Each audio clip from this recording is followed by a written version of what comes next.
우리 지난주는 욥이 세 개의 울타리 가운데 물질의 울타리가 거두어져요. 그 가운데에서도 욥은 무너지지 않았죠. 주시는 분도 하나님이시고 거두어 가시는 분도 주님이십니다. 고백을 무너뜨리지 않았어요.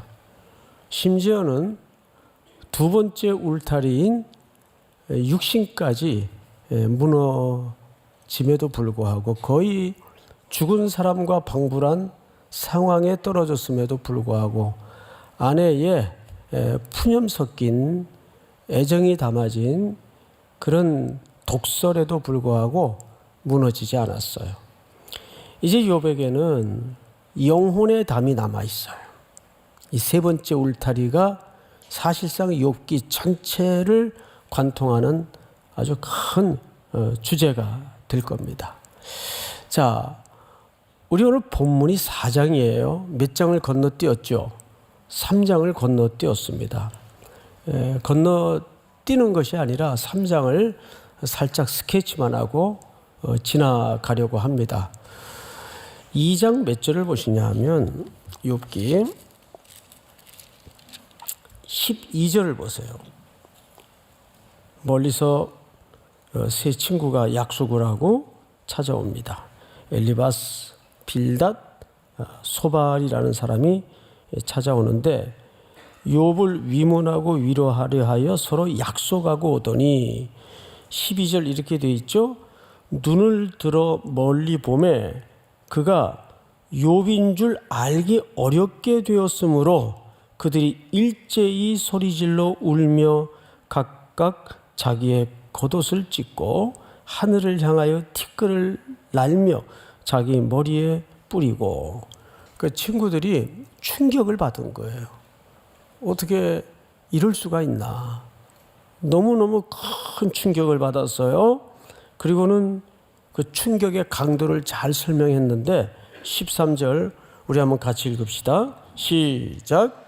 밤낮 7일 동안 그와 함께 땅에 앉았으나 욥의 고통이 심함을 보므로 그에게 한마디도 말하는 자가 없었더라. 네. 너무 상대의 고통이 혹독하면 사실 이게 맞습니다. 무슨 말을 할 수 있겠어요? 그렇죠? 어느 날 갑자기 예고도 없이 불어닥친 이 처참한 불행 앞에 우리 근현대 사회도 요즘도 이런 끔찍한 일들이 주변에 얼마나 많습니까? 어머나 어떻게 그럴 수가 있어. 이런 정말 누가 들어도 신음밖에 나오지 않는 고통과 마주하게 되는 주변 사람들을 우리가 보죠. 그러면 무슨 말을 할 수 있겠어요? 친구들이 아무 말을 못합니다. 이건 뭐 어떻게 설명을 해야 되나? 어떻게 위로를 해야 되나? 자, 그런데 3장을 넘어와서 우리는 전혀 뜻밖의 아주 낯선 욥의 모습을 만나게 돼요. 어떻게 낯선가 하면 앞서 그가 보여주었던 그 굳건한 신앙인으로서의 모습을 찾아볼 수가 없고 3장 전체는 세 차례에 걸쳐 세 개의 본질에 걸쳐 첫째는 자기 출생에 대해서 탄식을 해요. 내가 왜 태어났나? 근데 태어난 걸 어떡합니까? 그리고는 이제 자기 생명에 대해서 저주를 해요. 탄식을 해요. 그리고 마지막 세 번째는 자기 존재에 대해서 격렬하게 하나님 앞에 대듭니다.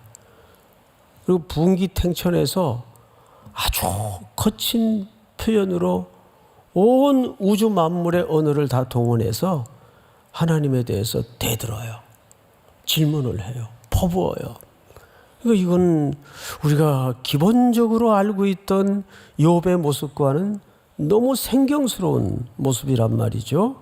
우리 몇 절만 한번 짚어보도록 하십시다.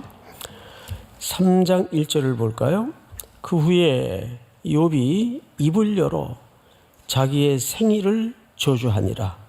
욥이 입을 열어 이르되 내가 난 날이 멸망하였더라면 사내 아이를 배웠다 하던 그 밤도 그러하였더라면. 4절 다 같이 한번 읽어볼까요? 시작. 그날이 캄캄하였더라면 하나님이 위에서 돌아보지 아니하셨더라면 빛도 그날을 비추지 않았더라면 어둠과 죽음의 그늘이 그날을 자기의 것이라 주장하였더라면 구름이 그 위에 덮였더라면 흑암이 그날을 덮었더라면 그 밤이 캄캄한 어둠에 잡혔더라면 해의 날수와 달의 수가 들지 않았더라면. 다 같이 시작. 자식을 배지 못하였더라면 그 맘에 즐거운 소리가 나지 않았더라면 나를 저주하는 자들 곧 리워 야단을 격동시키기에 익숙한 자들이 그 밤을 저주하였더라면. 여기까지만. 여기 리워 야단이라는 표현이 등장을 하죠. 그리고 일하고 악어로 볼 수도 있음 이렇게 되어 있는데, 이 리워 야단은 욥기 후반부에도 한번 나오고 또 이사야 27장을 보시면 한번 띄워주실까요? 같이 한번 읽어보십시다. 시작. 그날에 여호와께서 그의 견고하고 크고 강한 칼로 날랜 뱀 여호야단 곧 꼬불꼬불한 뱀 여호야단을 벌하시며 바다에 있는 용을 죽이시리라. 네, 이 리워 야단이라는 존재는 뱀으로도 해석이 되고 또 악어로도 해석이 됩니다. 근데 이 성경에 등장하는 리워 야단은 혼돈과 어둠을 가져오는 존재, 그러니까 하나님을 대적하는 세력이에요. 그래서 요한계시록에도 보면 악한 용이 어디서 일어섭니까? 바다에서 올라와요. 그리고 해변가에 쓰죠. 그와 같이 성경의 모든 이 뱀, 리워야단, 악어로 묘사되는 이것들은 혼란과 어두움으로 이 하나님의 창조의 세계와 질서를 어지럽히는 존재 정도로 이해를 하면 좋겠습니다. 그러니까 욥이 어느 정도 처절한지 아시겠죠? 차라리 그냥 그것들이 준동하도록 두었으면 좋았을 뻔했다. 자, 이제 두 번째 그가 어떤 부분을 저주하는가? 11절을 보세요. 어찌하여 내가 태에서 죽어 나오지 아니하였던가? 어찌하여 내 어머니가 해산할 때 내가 숨지지 아니하였던가? 이렇게 저주의 애갑니다. 그리고 자기 생명에 대한 탄식에 출생을 넘어서 자기가 이 땅에 태어난 이 생명에 대한 저주를 슬픈 애가로 엮어내고 있죠. 쭉 넘어가서 20절을 보세요. 어찌하여 고난당하는 자에게 빛을 주셨으며 마음이 아픈 자에게 생명을 주셨는고 이러한 자는 죽기를 바라도 오지 아니하니 땅을 파고 숨긴 보배를 찾음보다 죽음을 구하는 것이 더하다가. 이게 무슨 얘기입니까? 죽기도 너무 힘들구나. 그러니까 욥은 이 세 단계에 걸친 자기 존재에 대한 탄식을 통해서 딱 한마디 하고 싶은 거예요. 나 좀 죽여달라. 너무 힘든 거예요. 그가 비록 지난주 우리가 살펴보았듯이 모든 재물이 거두어져 가고 하루아침에 생떼 같은 자식들이 아무 소리 한마디 남기지 못한 채 다 쓰러져 가고, 그리고 심지어는 삶과 죽음이 별 의미가 없는 몸뚱아리마저 무너졌을 때 또 그는 굳건히 하나님을 향해서 고백을 흐트러뜨리지 않았어요. 그런데 그 속에는 역시 인간인지라 인간의 연약함 때문에 이게 뭔가 나한테 불어닥친 이 놀라운 폭풍우 같은 현실은 도대체 무슨 의미인가? 그리고 자기가 평생 정직하게 벌었던 재물들 뿐만 아니라 그것도 견디겠는데 자식들이 한꺼번에 다 죽어요. 종들도 죽어요. 자기도 생사가 별 의미 없는 몸뚱아리가 되었습니다. 어떤 생각이 들겠어요? 걷어가 주세요.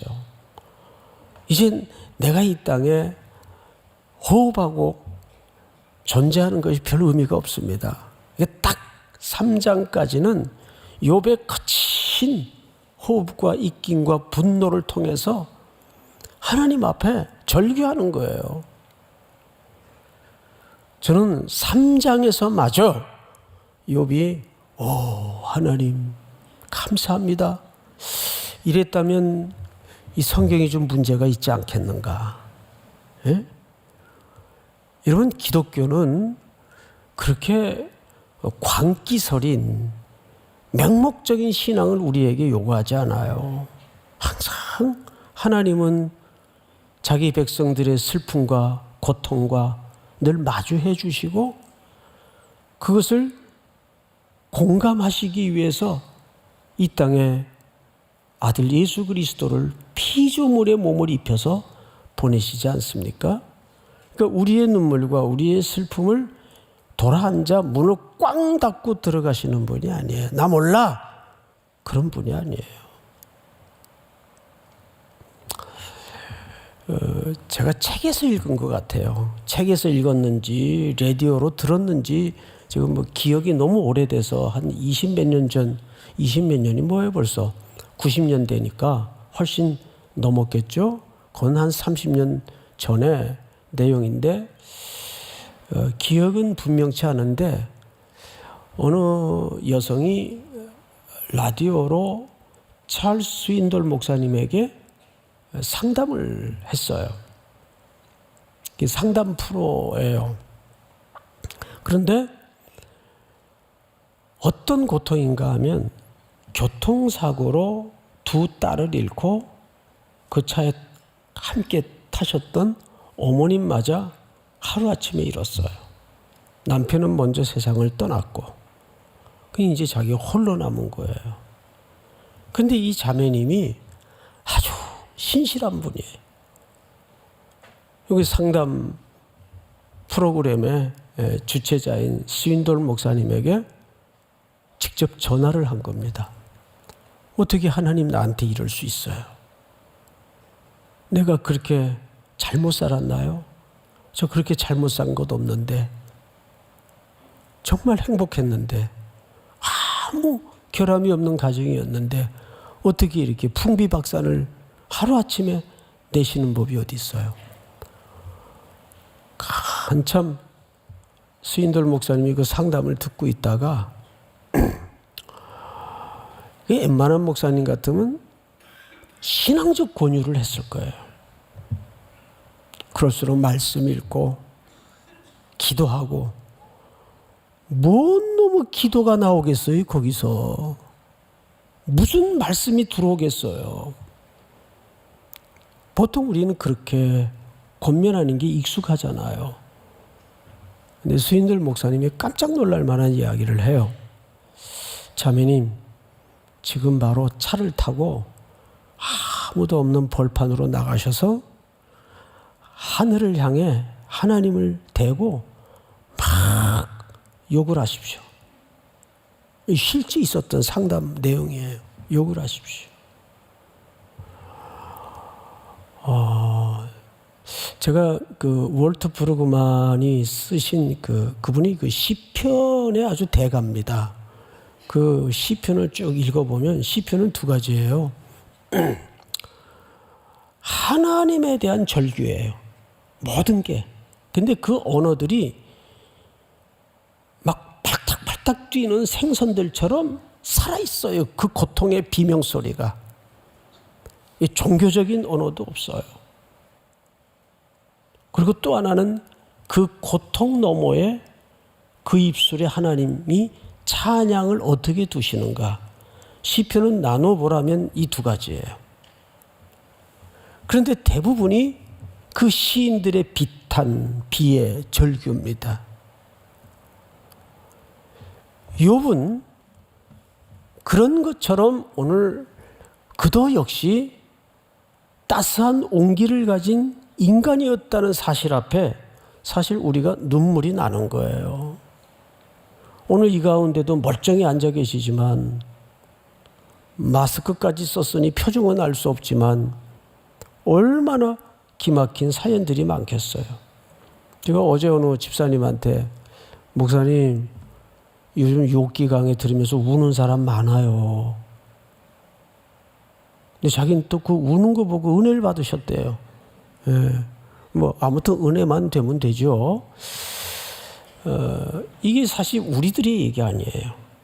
어디 먼 나라의 얘기가 아니잖아요. 자, 이때 친구들이 이 퍼붓는 하나님을 향해 이런저런 모양새로 퍼붓는 욥을 물끄러미 쳐다보다가 드디어 이제 이 세 친구들과 욥 사이에는 격렬한 논쟁 공방이 시작됩니다. 오늘 본문이 그 부분이에요. 자, 4장으로 넘어와서 4장 전에 24절을 좀 볼까요? 3장 24절. 나는 음식 앞에서도 탄식이 나며 내가 앓는 소리는 물이 쏟아지는 소리 같구나. 이 앓는 소리. 저는 이 앓는 소리만 생각하면 저희 어머니 생각을 안 할 수가 없어요. 항상 그 몸집이 작으신 어머님이 산더미만한 옷보따리를 머리에 이시고 전국을 행상을 하셨어요. 옷장사. 그래서 여기가 이렇게 머리가 주저앉고 빠질 정도로. 그러면 장사를 마치고 집에 돌아오시면 아무것도 못 하세요. 바로 누워서 그때부터 끙끙끙 앓으세요. 그럼 제가 이제 어머니 팔다리를 그때까지만 해도 착해가지고 주물러 드렸어요. 그리고 이제 단칸방에서 자니까 어머님 그 밤새 앓는 신음소리를 들으면서 자랐어요. 그러시면서 그 말 끝에 후렴처럼 꼭 이런 자조적인 표현을 잊을 수가 없죠. 아침이 밝지 않았으면 좋겠다. 이대로 눈을 감았으면 좋겠다. 아침이 오지 않았으면 좋겠다. 너무 고통스러우면 그 소리가 왜 안 나오겠어요? 욥도 비슷한 고백을 해요. 해가 저주스러운 거예요. 그러니까 앓는 소리라는 말이 너무 이 절실한 소리예요. 절규. 산의 진미를 앞에 갖다 놔도 그게 눈에 들어오겠어요? 24절을 보시면 나는 음식 앞에서도 탄식이 나며 내가 앓는 소리는 물이 쏟아지는 소리 같구나. 내가 두려워하는 그것이 내게 임하고 내가 무서워하는 그것이 내 몸에 미쳤구나. 우리 26절 다 같이 시작. 나에게는 평온도 없고 안일도 없고 휴식도 없고 다만 불안만이 있구나. 네, 이게 어쩌면 우리 인간이 이 세상에 사는 평균치의 모습이라고 봐도 결코 틀리지 않습니다. 자, 그런데 이제 드디어 논쟁이 이렇게 시작이 됩니다. 대만 사람 엘리바스가 대답하여 이르되 누가 네게 말하면 네가 실증을 내겠느냐? 누가 참고 말하지 아니하겠느냐? 보라, 전에 욥을 두고 하는 얘기겠죠. 네가 여러 사람을 훈계하였고 손이 늘어진 자를, 낙심한 자를 격려하고 강하게 하였고 넘어지는 자를 말로 붙들어 주었고 무릎이 약한 자를 강하게 하였거늘. 5절 다 같이 시작. 이제 이 일이 내게 이름에 내가 힘들어하고 이 일이 내게 닥침에 내가 놀라는구나. 네, 이렇게 얘기하는 거겠죠. 욥, 네 고통은 알겠는데 너 과거의 모든 울타리로 겹겹이 갖추고 있을 때는 약한 사람, 낙심한 사람, 저주 아래 놓인 사람 네가 격려도 해주고 네가 일으키기도 하고 위로도 한 사람이 그 일이 너한테 닥쳤다고 네가 이러는 게 이게 논리상 맞냐? 그러면서 여기까지도 견딜 만한데 더 가혹한 얘기를 엘리바스가 꺼냅니다. 그 이야기를 잘 들어보십시오. 6절. 네 경외함이 네 자랑이 아니냐? 네 소망이 네 온전한 길이 아니냐? 그러니까 네 자랑이 지금까지 바로 그런 네 신앙이었는데, 그러면서 생각하여 보라. 죄 없이 망한 자가 누구인가? 정직한 자의 끊어짐이 어디 있느냐? 이 무슨 얘기냐면 이렇게 얘기한 거죠. 이걸 좀 풀어서 해석을 하자면 이런 겁니다. 욥, 자네 하나님이 공의로운 분인 거 믿지? 믿지. 그럼 생각해봐. 자네의 이 고통이 죄 없이 망한 사람이 어디 있어? 하나님이 공의로우신 분인데. 또 정직한 자가 왜 이런 재난을 그것도 겪을 수가 있겠는가? 그러니까 무슨 얘기예요? 이게 권선징악에 뿌리한 율법주의 프레임이에요. 뭔가 네 속에 너도 미처 깨닫지 못하고 하나님 앞에 반드시 해결해야 될 그 깊은 어떤 것이 있을 수 있어. 그걸 고발하는 거예요. 자, 그런데 우리가 서론 시간에도 보았듯이 욥에게 어느 날 불어닥친 재난과 고난은 욥하고 인과관계가 있다 없다? 없었어요. 없었단 말이에요. 남의 슬픔, 남의 재난, 남의 고난에 대해서는 함부로 사회적 시각에서 더더욱 얘기하면 안 되고 개인적, 주관적 기초에서도 더더욱 함부로 얘기하면 안 돼요. 여러분들이 우리가 하나님보다 더 지혜로워요? 하나님보다 더 경륜이 높아요? 그렇지 않잖아요. 그건 자기가 하나님 자리에 앉는 겁니다. 함부로 재단하는 것은 그 굉장한 교만이에요. 이 욥의 친구들처럼. 욥의 친구들은 두 가지를 얘기하는 거예요. 하나님이 공의로운 하나님인데 까닭 없이 너한테 이렇게 겹겹이 무시무시한 고난을 줄 리가 없지 않은가. 그리고 봐, 살아봤지만 정직한 사람이 벌 받는 거 봤어? 이 철딱선이 없는 소리를 하는 거죠. 그리고 성경을 잘 보세요. 이제 그는 8절, 내가 보건대 악을 밭갈고 독을 뿌리는 자는 그대로 거누나니. 이거 누가 이렇다는 얘기를 여기에 그냥 슬쩍 얘기하고 싶은 거죠? 욥이 네가 뭔가 이런 재난을 거둘 만한, 이런 고통의 열매를 거둘 만한 뭔가를 네가 뿌렸기 때문에 이러는 거 아니겠어? 근데 지난주도 말씀을 드렸지만 이런 논리가 인간에게는 훨씬 더 설득력이 있다는 거예요. 말하기 쉽다는 거예요. 그러면서 이제 9절을 보세요. 다 하나님의 입기운에 멸망하고 그의 콧김에 사라지니라. 사자의 우는 소리와 젊은 사자의 소리가 그치고 어린 사자의 이가 부러지며. 다 같이 시작. 사자는 사냥한 것이 없어 죽어가고 암사자의 새끼는 흩어지느니라. 네, 이게 무슨 얘기냐면 이어서 이들이 결론을 냅니다. 그러니까 하나님은 공의롭고 정확한 분이니까 하나님이 마음만 먹으면 그런 불의한 자들은 마음만 잡수시면 입김으로도 다 불어 없앨 수 있고 단박에 해치울 수 있는 분이야. 그러니까 하나님께서 네가 뭔가 이런 재난을 받을 만한 이유가 있기 때문에 하나님이 단번에 너를 그렇게 벌하신 거야. 이해가 돼요? 이렇게 친구가 결론을 내리는 겁니다. 그런데 이제 이 주제가 욥기 전체를 관통하면서 굉장한 끔찍한 주제가 됩니다. 아주 질기고 긴, 결국 이 엘리바스가 쳐놓은 이 율법의 저주가, 율법의 올무가 이어서 대화를 이어갈 빌닷과 소발의 원리와 이제 같은 맥락을 이어갈 겁니다.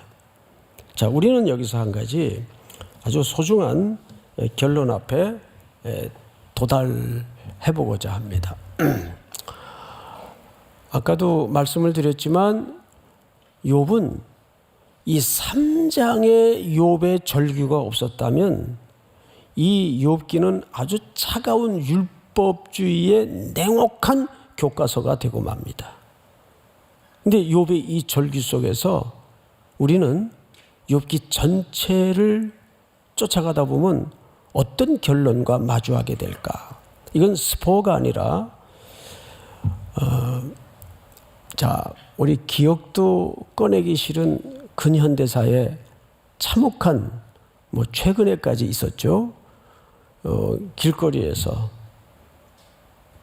수백 명의 자녀들이 외마디 말 한마디 남기지 못하고 압사당하는 일들이 이 지근거리에서 벌어졌어요.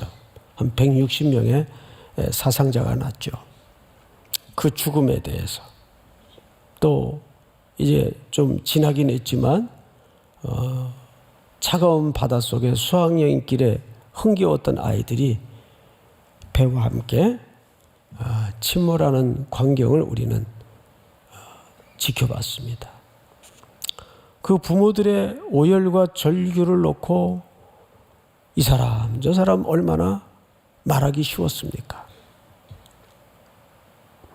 여러분, 그 자리에 가보지 않으면 0.1%도 그 슬픔을 직접 마주한 이들의 고통을 말해서는 안 돼요. 기독교는 광기가 서린 맹신적 종교가 아니에요. 우리 히브리서 4장을 좀 볼까요? 우리에게 있는 대제사장은 우리의 연약함을 동정하지 못할 실리가 아니에요. 여기 동정이라는 말은 단순히 그냥 쯧쯧쯧 불쌍해서 어떻게 이런 뜻이 아니라 쉼 파세오라는 말은 공감해주다 그 뜻이에요. 모든 구원은 하나님의 공감으로부터 시작되는 거 아시죠? 물론 이 공감이 동정이라는 개념을 담고 있어요. 안고 있어요. 하지만 히브리서에서 말하는 이 동정하지 못할 실리가 아니오라는 말은 하나님이 우리의 고통을 뭐 하신다? 공감하신다. 못하실 이가 아니요 모든 일에 우리와 똑같이 뭘 받으신 이로되. 누가 그렇게 해주셨습니까? 하나님의 아들 예수 그리스도를 이 땅에 보내셔서 우리의 눈물 속에 보내시고 가슴앓이 속에 보내시고 두려움 속에 그분이 마주에 서 계십니다. 그래서 아들 예수 그리스도를 이 초라한 피조물의 몸을 입히셔서 이 땅에 우리를 공감하시어 긍휼히 여기시려고 구원의 길을 열으시려고 아드님을 보내신 거예요. 욥기는 그리스도에 관한 이야기입니다. 욥이 결국 마지막에 발견하는 분은 그리스도예요. 그래서 하나님이 인간에게 아들 예수 그리스도를 내놓으셔야 했구나. 하나님은 여러분들의 고통을 누구의 말처럼 문 꽝 닫고 매몰차게 고개 돌리고 들어가시는 분이 아니에요. 네가 한 짓 하냐? 네가 다 뿌린 거야? 그러는 분이 아니에요. 놀라운 것은 우리의 첫 번째 울타리가 무너지고 두 번째 울타리마저 무너졌을 때 이제는 욥이 마지막 남은 영혼의 울타리마저 무너지는 위기 앞에 그것마저 무너질 때 이제 모든 게 끝나는 것처럼 알겠지만 그 무너진 자리에 길이 생기고 문이 열립니다. 그런데 그 문으로 우리가 그 길로 가는 것이 아니라 하나님께서 아들 예수 그리스도를 그 문으로 들여보냈어요. 우리 고통의 현장으로 아무것도 남지 않은 자기 부정의 현장에 하나님께서 아들 예수 그리스도를 이 땅에 보내시어 그 내 사랑하는 자녀와 만나 있는 그 고통을 함께 지라고 아드님을 그 땅에 보내시는 거예요. 그 현장에 보내시는 거예요. 그래서 요한복음 10장에서는 예수님이 자기를 문으로 비유했고 요한복음 4장에서는 내가 길이라고 설명하셨습니다. 그 무너진 길로 우리 긍휼이 가득하신 예수 그리스도께서 걸어 들어오시는 겁니다. 믿습니까? 기독교는 어떤 고통도 견뎌내고 절대 충성을 요구하는 게 아니에요. 제가 끔찍한 작년에 실제 있었던 얘기 하나를 실화입니다. 실화. 브라질에서 한국 어린이 5명이 죽었어요. 5명이. 아마 기억나실 거예요. 보도가 나왔기 때문에. 근데 그 아이들이 죽은 현장은 집단 농장이에요. 사이비 단체가 운영하는 그 집단 사교 농장입니다. 거기를 돌나라 오아시스 농장이라 그래요. 돌나라 오아시스 농장. 근데 애들이 놀다가 한국 아이들이 엄마 아빠 따라갔겠죠. 정화조를 만들기 위해서 파놓았던 흙더미에 어떻게 애들이 실수를 해가지고 뭐 자기 몸 하나 제대로 간수가 잘 안 되는 어린 아이들이죠. 흙 속에 파묻혀가지고 질식사해서 5명 아이들이 죽었어요. 당국에서 조사를 해보니까 사교 집단 농장이에요. 집단 농장. 그런데 그 이후에 그 아기들을 잃은 부모님들 입에서 나온 반응에 전 세계가 경악을 금치 못했어요. 그러니까 종교가 우민화되면 이런 일이 얼마든지 가능한 거예요. 교주가 너 얘랑 결혼해. 아멘. 이게 뭐예요? 이런 일이 충분히 가능합니다. 그 부모들의 반응이 이래요. 부모들이 우리 유가족 가운데 그 5 용사를 잃고 눈물 질질 짜면서 내 자녀를 살려달라고 강구하는 그런 부모를 본 적이 없습니다. 전우의 시체가 그 자식일지라도 그 시체를 넘고 넘어 우리는 앞으로 전진밖에 없습니다. 이 미친 사람들이죠. 예? 그러니까 종교라는 것이 맹목적이 되면 광기가 나타나는 거예요. 난 그거 보진 않았지만 요즘 어느 PD가 제작했다는 나는 신이다. 그거 뻔해요. 굳이 그거 볼 필요 없어요. 그런 일이 이런 똑똑한 사람들이 왜 그럴까? 여러분 그게 학식의 문제가 아니라 영의 문제이기 때문에 그래요. 학식의 문제가 아니에요. 배운 사람 못 배운 사람의 구분이 아니에요. 영적으로 맹목적이 되면 그런 일들이 얼마든지 벌어집니다. 성경은 천당만 바라보고 이 땅의 고통을 외면하고 돌아앉는 기독교가 아닙니다. 그래서 히브리서 4장 우리 16절을 보시면 이렇게 되어 있죠. 전체가 한번 같이 읽읍시다. 시작. 그러므로 우리는 긍휼하심을 받고 때를 따라 돕는 은혜를 얻기 위하여 은혜의 보좌 앞으로 담대히 나아갈 것이니라. 아멘. 그러므로 우리는 긍휼하심을 받고 때를 따라 돕는 은혜를 얻기 위하여 은혜의 보좌 앞에 담대히 나아갈 것이니라. 우리 예수 그리스도께서 또 한 주간도 여러분들의 그 혹독하고 지독한 고통과 마주하셔서 여러분들의 고통 속으로 들어가시고 여러분들을 공감해 주시고 그 고통에 함께 하심을 믿고 그 힘으로 또 한 주를 감당해내는 은혜가 있기를 주의 이름으로 축복합니다. 이렇게 기도합시다. 지금 모두는 각자 다양한 슬픔과 고통과 마주하고 있습니다. 그게 현실이에요. 모순이 가득한 이 세상에 비틀려진 죄악들이 그런 고난을 가능케 합니다. 특별히 이 고난을 통해서 하나님께서는 나 홀로 두지 않으시고 언제나 그 고난 속으로 주님이 걸어 들어오신다는 사실을 붙잡으십시오.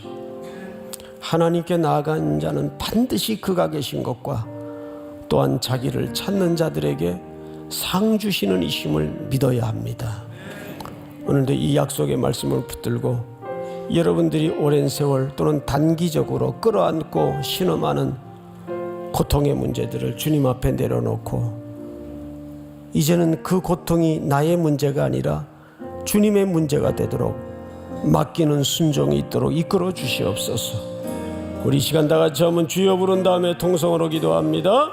지금은 우리 구주 예수 그리스도의 은혜와 하나님 아버지의 높고 크신 긍휼하심과 성령님의 교통 위로 충만케 하시는 역사가 오늘 머리 숙여 경배하는 사랑하고 사랑하는 우리 귀한 3일의 성도들, 온오프라인의 예배자들, 해외 군에 멀리 출타해 있는 가족들, 그리고 복중의 생명까지 수많은 눈물 가운데 고통하는 성도들 머리 위에 이제로부터 영원토록 함께 있을지어다. 아멘.